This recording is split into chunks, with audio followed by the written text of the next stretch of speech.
Саламатсыздарбы? Балдарга, өспүрүм балдарга кесип тандоо боюнча 5 стереотип боюнча сөз кылмакчымын бүгүнкү эфирде.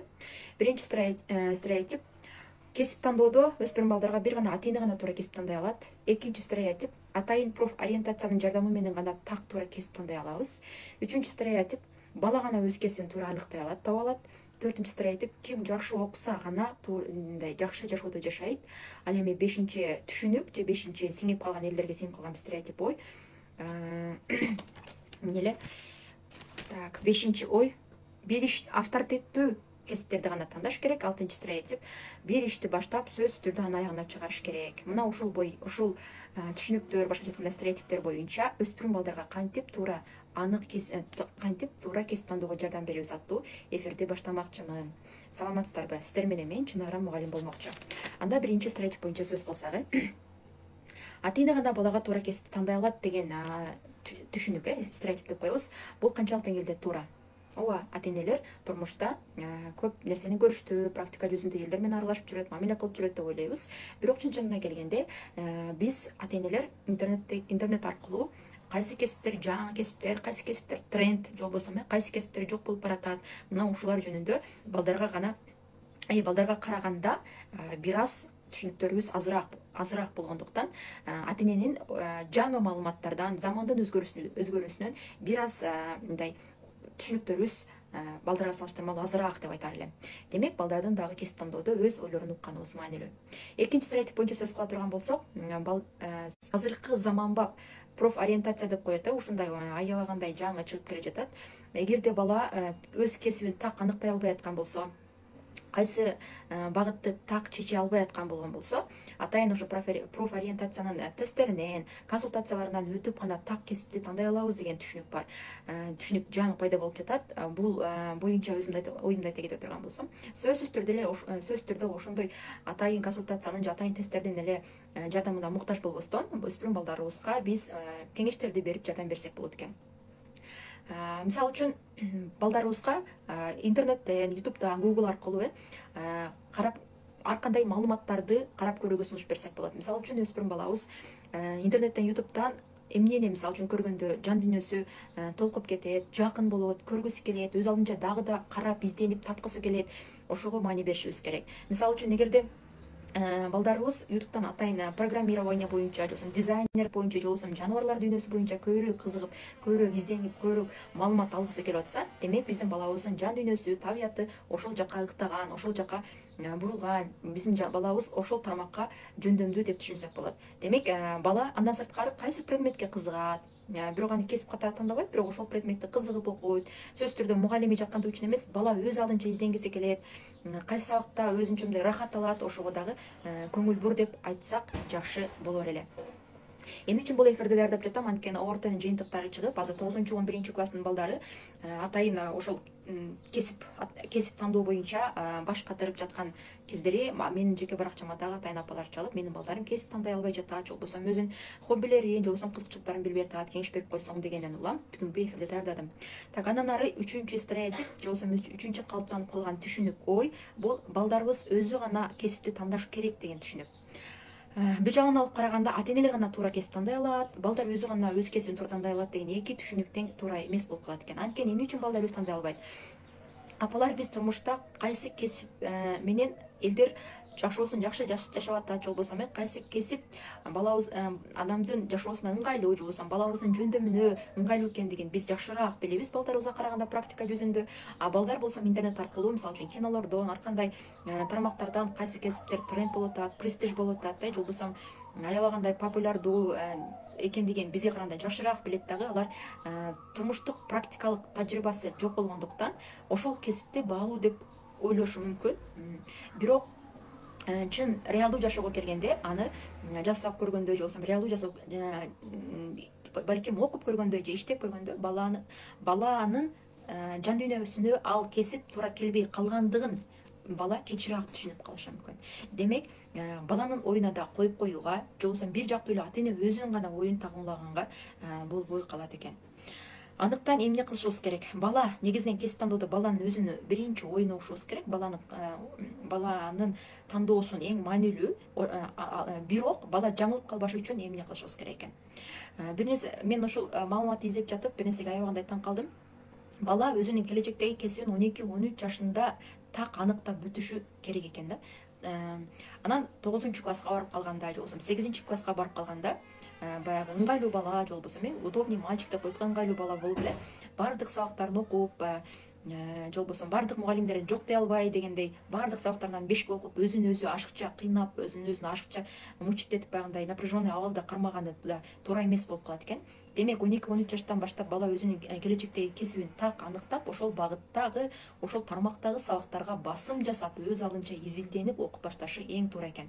Ал үчүн биз кандай кылабыз? 12-13 жаштан баштап балдарга өзүнүн кызыккан тармактары боюнча же тандаган кесиби боюнча сөзсүз түрдө ар кайсы багыттагы кружокторго, курстарга беришибиз маанилүү экен да. Бала ошондой кружокторго, курстарга барып атып, гана ал кесип өзүнүкү же өзүнүкү эмес экендигин так аныктай алат экен. Эгерде бир балабыз бир кесипке же болбосо кандайдыр бир, менин балам мисалы үчүн эмне деп коет эле, инженерия курсуна барып атты. Бир аябагандай кызыгып өз каалоосу менен барып жатты дагы, акыркы убактарда анын кызыгуусу азая баштады. Жөн эле мындай аргасыз барып аткан абалын сездим да. Демек бул учурда биз эмне үчүн баргың келбей калды, сен үчүн акча төлөп атам же андай мындай дебестен, баргысы келбесе аны туура кабыл алуу менен токтотуп коюшубуз керек дагы. Башка багытка же болбосо анда кайсы нерсе кызыктырып атат деп башка нерсени сунуштасак, башка вариантка багыт берсек жакшыраак болот. Бирок бала өзү мен бул кружокко барамын же болбосо мен буну кошумча окугум келип атат деген ойду же инициатива деп коет да, бала өзү бизге каалоосун айтса сонун болот экен. Андан кийинки үчүнчү стереотип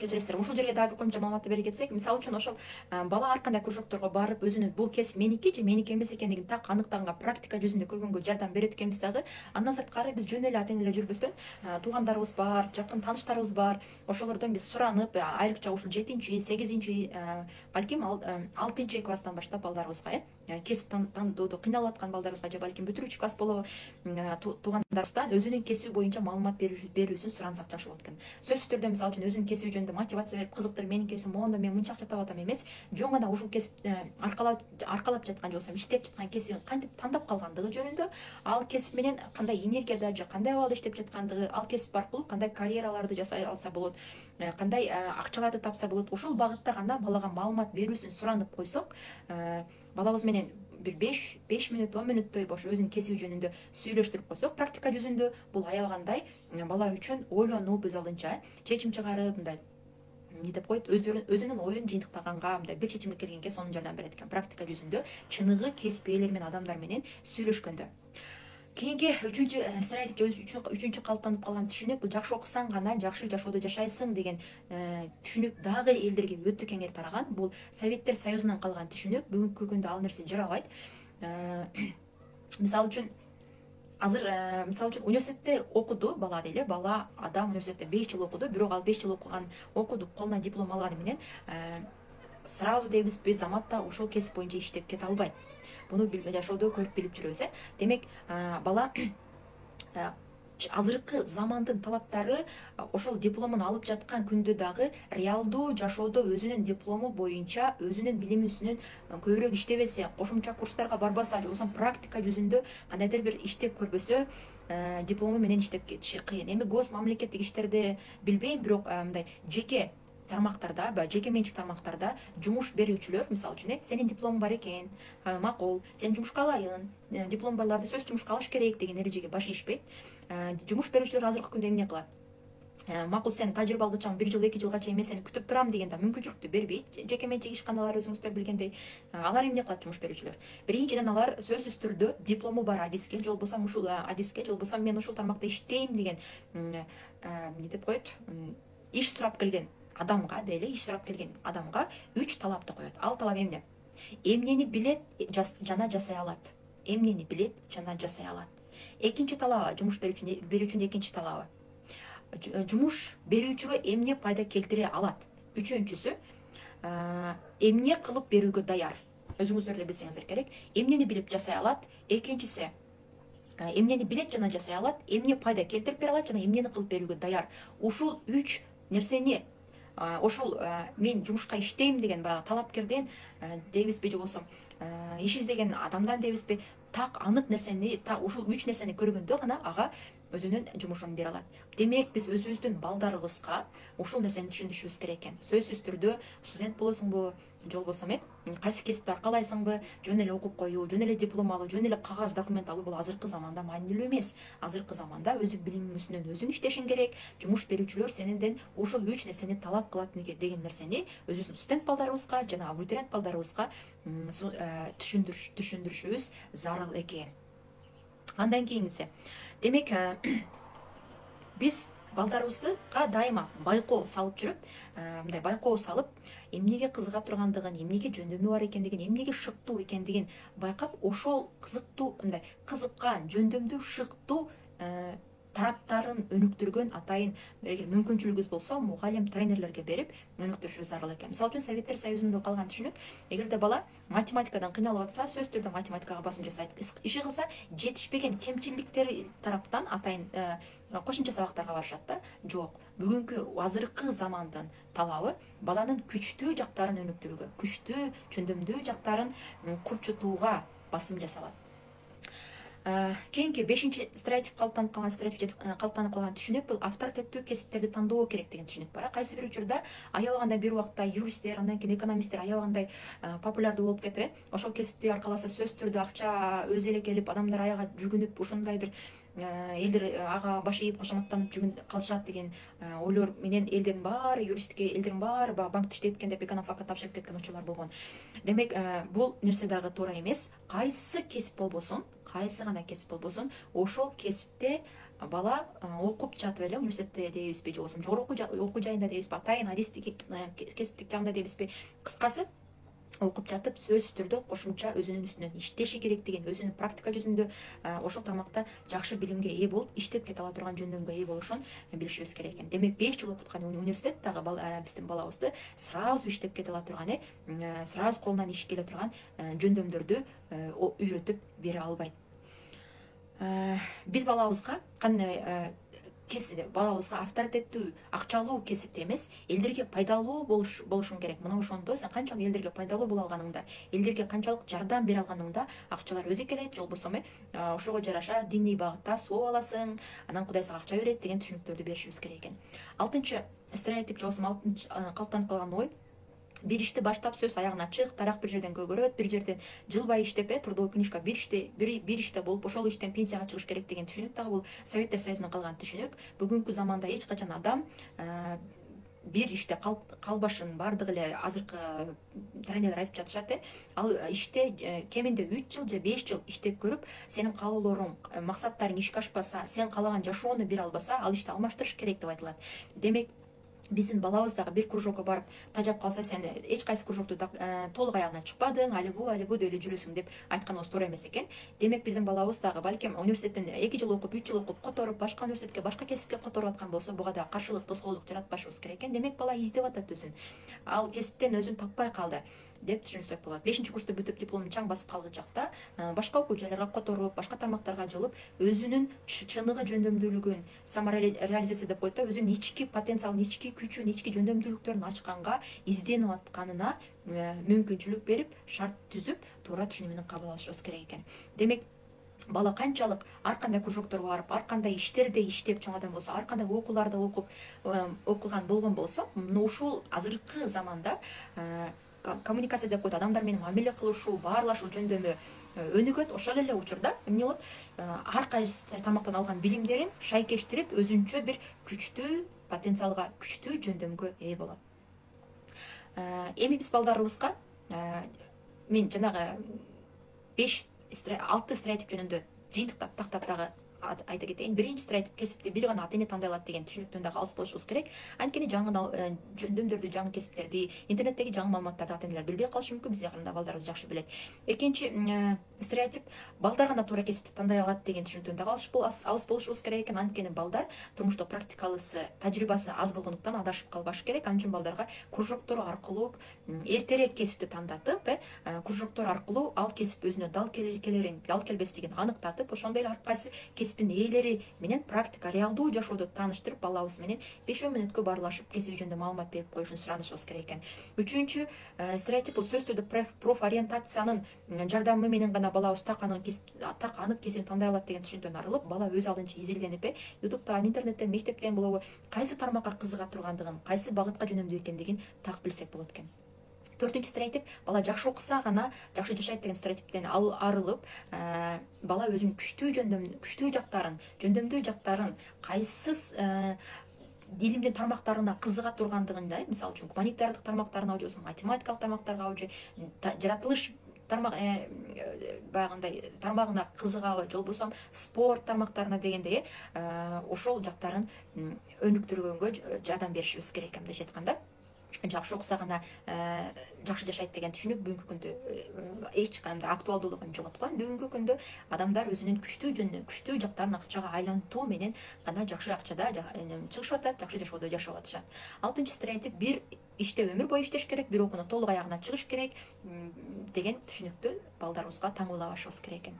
Анда балдар үчүн кесипти кантип туура тандааганга жардам беребиз. Балдарга туура кесип тандоодо, анын үчүн биз балдарыбыз менен мамиле кылууда, мен бир гана өспүрүм балдарга багыттап сүйлөп жатам. Балдарыбыз менен сүйлөшүүдө, мамиле кылууда балдарыбызга дайыма балам, сен бул жашоодо каалаганыңды кыл.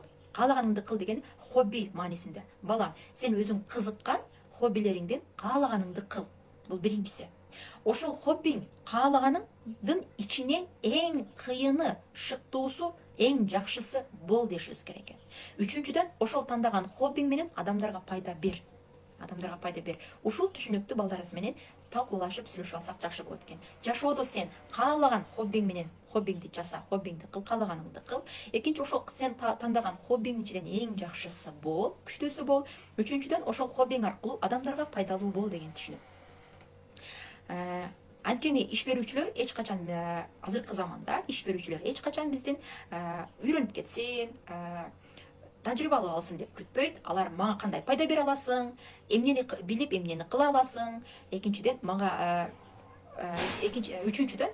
эмне кылып берүүгө даярсың. Ушул үч талапты, үч жөндөмдүн негизинде гана жумушка алат, же болбосо аны менен иштешет, же болбосо багынып келишим түзүшөт да.